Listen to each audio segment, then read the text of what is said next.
Des assises pour faire un état des lieux des marchés du carbone dans la région Afrique centrale et du bassin du Congo se tiennent à Yaoundé du 23 au 25 janvier 2024.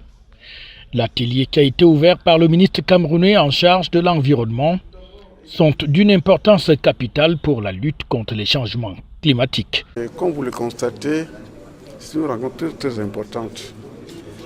Il y a un souci permanent qui est mondial, c'est le changement climatique. Depuis longue date, les conférences de partis, Copenhague jusqu'à nos jours, on ne fait que déplorer les dégâts causés par le changement climatique, hausse de température. Et les pays s'engagent effectivement à lutter contre le changement climatique. Et nous aussi, Africains, nous venons apporter notre part dans les solutions, c'est-à-dire au changement climatique. Cette occasion aujourd'hui, c'est une concertation entre nous, pays Afrique centrale, pour voir comment nous allons nous organiser pour faire face à ce combat contre le changement climatique. Il est vrai, il est question ici du marché carbone. Je ne voudrais pas faire l'expérience du passé. Je pense qu'en venant ici, nous devons d'abord compter sur nous-mêmes.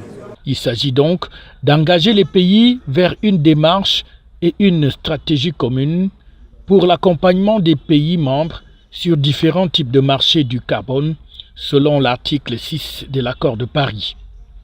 Des assises de Yaoundé qui, il faut le dire, bénéficient de l'accompagnement financier de la Banque de développement des États de l'Afrique centrale, la BDAC, qui est déjà engagée depuis fort longtemps sur le domaine, selon son président. Les problématiques relatives au changement climatique et au développement durable sont extrêmement au cœur des activités de la BDAC. Nous avons adopté un plan stratégique il y a un peu plus d'1 an où la durabilité est vraiment inscrite dans ce plan, puisqu'il est prévu à peu près 400 milliards sur 1700 du plan Azobé qui devront être destinés à des projets durables.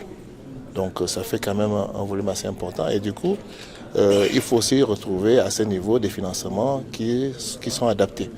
Alors c'est pour ça que nous avons eu l'initiative d'organiser ce séminaire atelier afin d'amener les États et tous les experts à réfléchir sur la façon de pouvoir rassembler ces financements qui seront utilisés dans les projets que nous allons financer. Nous pensons que nous sommes au cœur de notre activité et que pour nous ce n'est pas une chose extraordinaire que de fédérer les énergies pour faire en sorte que nous ayons des ressources nécessaires au financement des projets. Les experts venus de différents horizons doivent donc ainsi plancher sur l'état des lieux, des initiatives et projets du marché du carbone dans la région et partager ainsi des informations en vue d'identifier les besoins des pays et partager également des expériences pour adopter finalement un plan d'action stratégique pour un meilleur accompagnement des pays de la région Afrique centrale.